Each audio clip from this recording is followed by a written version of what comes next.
It all started with a quiet appeal, a private message from Prince Harry to his father, King Charles. Not a public statement, no grand fanfare, just a discreet overture to attend the King's Foundation gathering. On its face, a simple request. Beneath a desperate plea for re-entry, this wasn't merely another engagement on the royal calendar. This event was monumental, a powerful display where global figures converged, where the monarchy asserted its influence for charitable endeavors. It represented the ultimate chance for Harry to reclaim his place, a symbolic step back into the fold. But what was the response? A deafening silence, followed by an undeniable rejection. A cold, unyielding denial that stripped away any pretense of reconciliation. This wasn't some clerical error or a diary clash. According to those closest to the royal inner circle, the decision was swift, precise, and entirely intentional. No invitation, no digital link, not even a discreet chair at the very back. Absolutely nothing, and the unspoken decree was unmistakably clear. The royal institution wasn't just advancing, it was moving forward without Harry. The sheer brutality of this exclusion lies in the event's stature. This was the King's Foundation eventa, bold declaration of the monarchy's future, a showcase of its power, purpose, and enduring legacy. The guest list was a who's who of senior royals, prominent public figures, and cultural icons. Prince William, Princess Anne, Queen Camilla, even peripheral family members like Zara Tindall were all present. Luminaries like David Beckham and Kate Winslet graced the occasion. Yet Harry's name was glaringly, conspicuously absent. It wasn't an oversight, it was a deliberate statement. One senior aide was reportedly overheard saying, "The king sees no reason to reward treachery with public exposure." Because regardless of individual opinion, that's precisely how Harry is now perceived within those ancient walls. No longer a misunderstood son or a man striving to mend broken ties, but an individual who irrevocably betrayed the family. And what happened next would only solidify this perception. Consider the trail of events that led to this point. The revealing interviews, the sprawling Netflix deals, the Talal memoir, the relentless critiques leveled against his own kin. Piece by piece, the very foundation of trust was chipped away. What amplifies the sting is the undeniable public nature of it all. The guest list became public domain, and Harry's omission wasn't just an absence. For someone who came of age steeped in royal tradition, who once strode through those very corridors as a presumed future leader, it was a brutal brush with reality. Harry had harbored hopes that this event would serve as his bridge back, a route to reclaim his role on the royal stage, to demonstrate his commitment to service and duty, but the palace remained unmoved. The king, it said, didn't waver. No prolonged discussions, no back and forth, just a definitive refusal. Insiders reportedly expressed relief that after years of navigating Harry's unpredictable presence with extreme caution, someone finally drew an immovable boundary. But where was Meghan in all of this?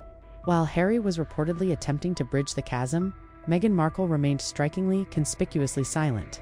Those closest to the couple indicate she offered no endorsement of his request, no co-signature, not even a flicker of interest. Her singular focus, it appears, was firmly fixed on her burgeoning ventures in California. For astute observers, it suggested she was already several moves ahead, deliberately detaching herself from a scenario that increasingly resembled a losing battle.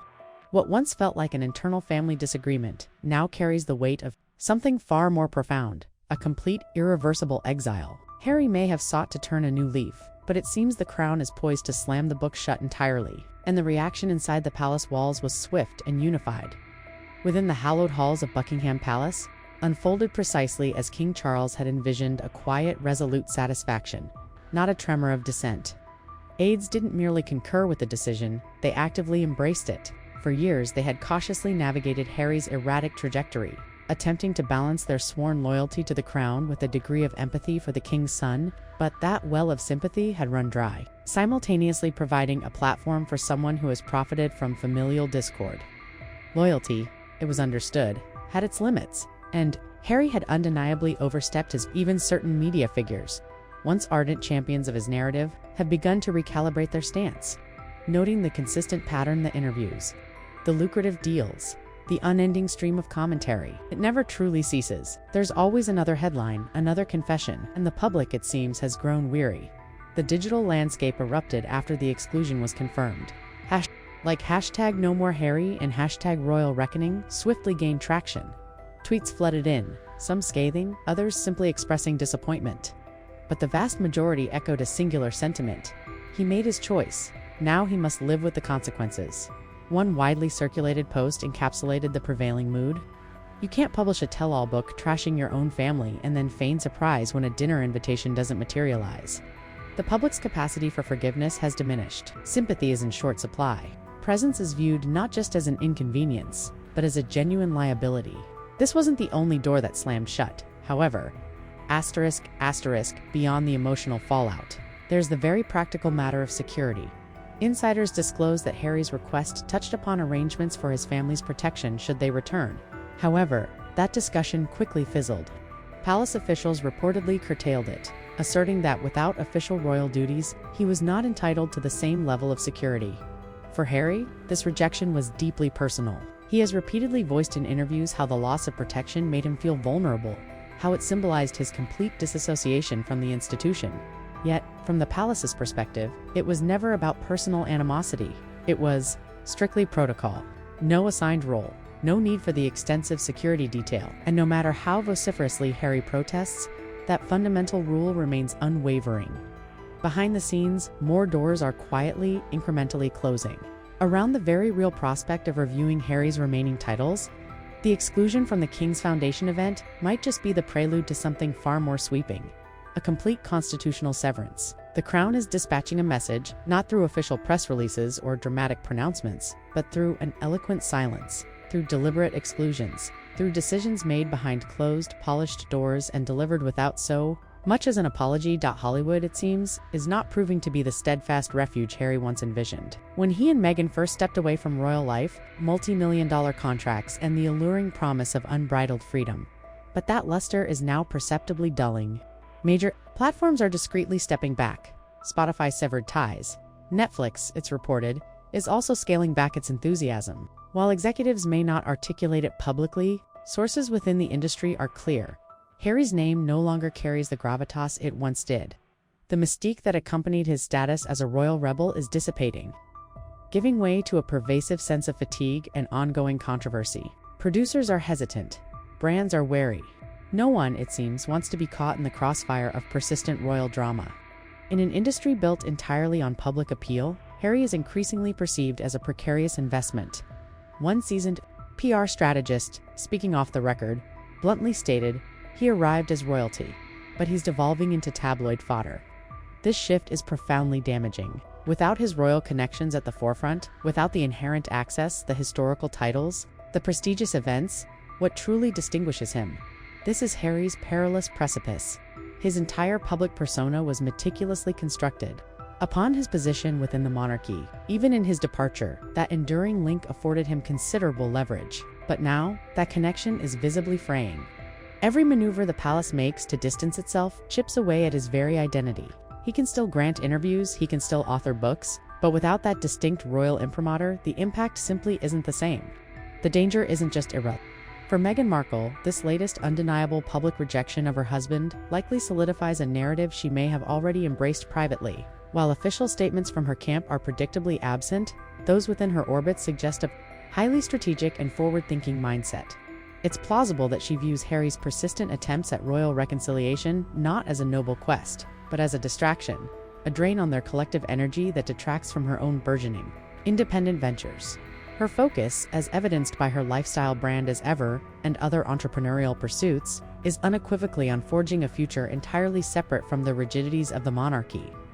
This latest snub, rather than spurring her to engage in a renewed battle for inclusion, could simply underscore her long-held conviction that the door to their past royal life is not only closed, but irrevocably sealed. Her continued public silence, far from indicating indifference, might be a calculated tactical maneuver, allowing the public narrative to unfold without her direct involvement, while she diligently fortifies her own brand, preparing for a future where royal ties are an interesting anecdote, not a defining characteristic.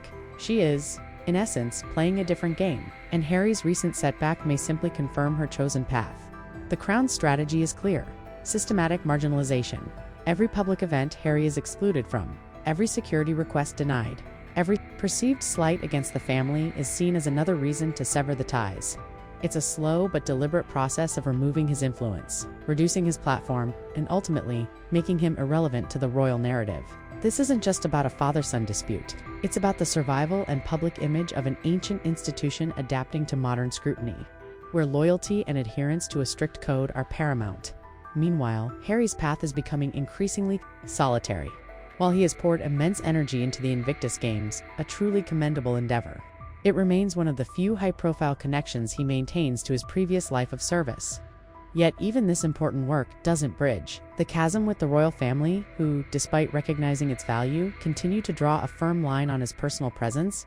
The contrast between his dedication to the games and his ongoing struggle for familial acceptance paints a poignant picture of a man caught between two worlds, struggling to reconcile a past he left behind with a future that constantly feels just out of reach. The public's view of this unfolding drama is also evolving. While younger demographics might still hold some sympathy for Harry and Meghan, the enduring narrative of grievance has worn thin with many. The constant cycle of revelations, coupled with their pursuit of commercial ventures, has led to a palpable fatigue. What was once seen by some as a courageous step towards independence is now, for a significant portion of the public, viewed as a self-inflicted exile, with calls even emerging to formalize the removal of their remaining titles. This shifting sentiment underscores the deep chasm that has formed between the Sussexes and the British populace. Indeed, the long-term implications are becoming starker. There's even chatter among royal commentators about Harry potentially changing his surname to Spencer, his mother's maiden name, a move that would further underscore his detachment from the Windsor lineage. Such a drastic step, if taken, would not only be a symbolic break, but could also ignite further debate about his place within the royal lineage for generations to come. It would be a definitive statement, sealing the door on any potential return to the active heart of the monarchy. Ultimately, the future for the Duke and Duchess of Sussex hinges on a profound pivot. The avenues through which they once commanded global attention are shrinking, and the royal connection that provided their initial leverage is now actively being dismantled by the very institution they departed. Their ability to redefine themselves, to forge an identity and influence truly independent of their royal past, will be the true test of their long-term viability. The chessboard has been cleared, and the next moves are entirely their own. The question remains, can they truly build a new empire, or are they destined to remain figures trapped between two worlds?